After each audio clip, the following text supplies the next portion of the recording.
Hi everyone! Today I am here to talk about Bram Stoker's Dracula's Guess and Other Weird Stories. This is a short story collection by Bram Stoker as well as the novel The Lair of the White Worm is also in this book. And I like Bram Stoker's works a lot. I definitely enjoyed his short stories. I'm just going to go through the little short stories listed here and give a little commentary on each one. But so I really enjoyed all the short stories. It was The Lair of the White Worm that did not fascinate me at all, which was interesting because, like I said, I like a lot of his works. I loved all the short stories. I enjoy Dracula. I love Dracula. And I enjoyed, I think it's called The Jewel of Seven Stars, which was set in Egypt, if I remember correctly. I read that years ago. I don't really remember what happened in it. I should probably reread it, but I do remember enjoying it a lot. And so overall, I think Bram Stoker's works are really good. Definitely should read them. But The Lair of the White Worm, I tried reading it for, at least a month, picking it up, putting it back down, and it did not fascinate me, did not grab my attention. So I wouldn't necessarily suggest that, but the short stories were definitely good. It begins with Dracula's Guest, which I've heard a lot and have read a lot that was supposed to be the original first chapter of Dracula. Whether or not that's true, because Bram Stoker himself never said that, as far as I know. So maybe it wasn't, maybe it was just something he wrote and was like, and then started writing Dracula, I don't know, I obviously wasn't there. As a first chapter to Dracula, I don't know, I feel like the actual first chapter of Dracula is better because Dracula starts out actually really happy. It's like Jonathan's excited. He has his first big job and he's going off to Transylvania and he's going to collect recipes for Mina. And it's like, I traveled from here and I'm going to write down this recipe because Mina will really like it. And it's like a happy, kind of very light, not so dark beginning to Dracula. And then, it changes once he gets to the castle. But this first chapter is more horror. It's definitely darker. It's not as light and like la la la as the original, or the what became, I guess, the original first chapter, in case this Dracula's Guest one was the first chapter. So I definitely enjoy this little snippet of what could have been part of Dracula, but I think the first chapter that is obviously now part of Dracula is perfect, obviously, for the book as it is. But this is still definitely enjoyable, this short story, and it puts a spin on Dracula kind of already being there and being very aware of Jonathan. And that's all I'll say about that. I would definitely go read it, especially if you're a Dracula fan. The next one was The Judge's House, and also I realized when I was reading some of these short stories that there are rats in a lot of his stories. There's rats in Dracula, there was rats in The Judge's House, they play a huge part, and then there was one called The Burial of the Rats. So clearly Bram Stoker had a thing about rats, maybe because he lived in England and Scotland, and maybe there were, lots of rats there at the time. I have no idea. But maybe he just saw them a lot and was like, these things are kind of gross. I'm going to put them in my stories, and they're never portrayed in a good light in his stories. It's never like, yay, rats are so fun and fluffy little creatures that you can keep as pets.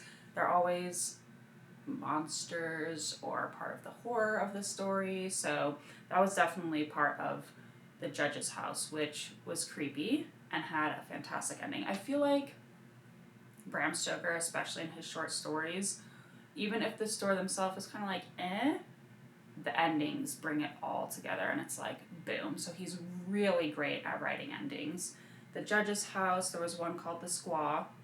Of course, not politically correct to say that anymore, but that is what the title is. That one was awful. It was still really well written, but the story itself, I was like, there's this one guy that I just was not happy with in the story, and I was happy with what happened to him at the end, though. So if you read that, you'll understand. The Secret of the Growing Gold, A Gypsy Prophecy. Those were both good. Not my favorite ones, but still really well written and, like I said, creepy a little bit, but also, once again, it's the endings that just bring everything all together. It's perfect. I think my favorite one, well, I'm not sure because it's hard to choose, but The Coming of Abel Behenna, that was really good. It was sad, but, like, once again, the ending, right? It was just like pow to your face and like F you, this other character, basically. So I definitely suggest, if you have to read one of Bram Stoker's short stories, either read The Coming of Abel Behenna or probably Crook and Sands. I really loved Crook and Sands. It was kind of about a man who goes out to Scotland and he's like, I'm going to wear all this Scottish garb that I had made perfectly for myself, even though, you know, I'm not from here and I don't have a clan and stuff like that. And he starts seeing himself on, like, on the sands, the Crook Sands, it's like a quicksand that you can sink into, and he starts seeing himself out there wandering and sinking into the sand, and he starts kind of going crazy about that. And once again, the ending, I was just like, boom, mind blown. It was really good. So The Coming of Abel Behenna or Crook and Sands, if you are to start with any Bram Stoker short stories, I would start with those two. And then there was A Burial of the Rats. That one was okay. It wasn't my favorite, to be honest, but still entertaining. And then A Dream of Red Hands. That one was an interesting one. Maybe like my second favorite beneath Crook and Sands and The Coming of Abel Behenna, because it was shorter than the other one, so it's a really quick read if you want a quick read. But then it was still really interesting in the portrayal of redemption and how that works in this story. And maybe, I mean, I don't know Bram Stoker's religious views or what he believes at all, but maybe a little bit of himself in there as well. Or his beliefs, not himself necessarily, but his beliefs. Whether or not that's true, I have no idea, but it was still a really interesting story, and it kind of touched me at the end, and I really liked it. Then there was A Lair of the White Worm. Like I said, I did not get into it, not interested, which is kind of sad because I liked all of his other works I've read so far. But yeah, if you like Bram Stoker's Dracula, because that's the most popular one that people have read, definitely check out his short stories. I'm sure there's more collections in this one. This is just what the library had, so picked this one up. And you can probably find some of his short stories online, though I'm not 100% positive if you can, but definitely check them out. It's a good place to start if you're like, oh my gosh, Dracula is too long and I don't know if I'll like it, but you want to see his writing style and, you know, how he worded things and such. And sometimes it is harder because, you know, it's a bit older English, but you still understand what's going on. It's not like you read a paragraph and you have no idea what's happening. It's just like there's a couple of words that, oh, we don't use those in modern English, but from the context you understand what it means. So definitely check out Bram Stoker, definitely read Dracula, check out his short stories. Except for The Lair of the White Worm, I have loved and enjoyed and been entertained by everything that I've read by Bram Stoker.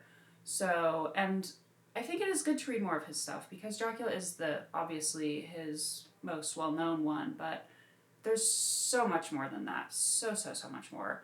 And they're all really interesting, except for The Lair of the White Worm, but some people will probably find that interesting too.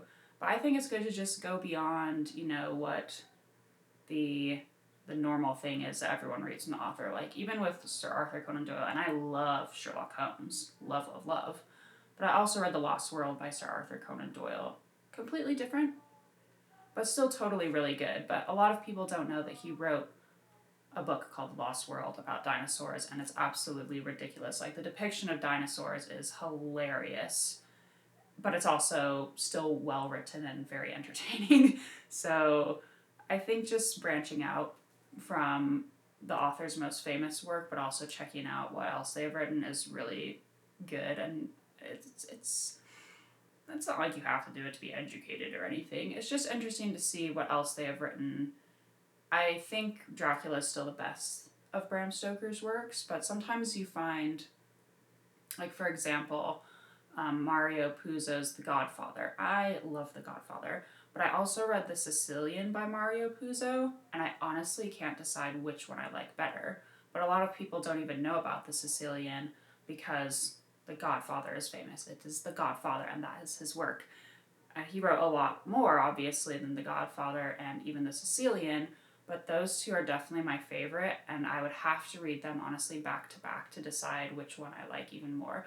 But that's what I mean. Like, if there's a famous author and they have, like, one famous work, go and check out their other works because you might actually like them even more or find that they're better. But it's just weird how the world works with literature and what becomes famous from authors and what doesn't. So, like I said, The Sicilian by Mario Puzo, fantastic, maybe even better than The Godfather, but I'm not sure because I haven't read them back to back. I read them years apart from each other, but still really loved both of them. So maybe I should go check that out at the library and reread it. You know, I actually might do that if they have it at the library here because I remember The Sicilian being fantastic.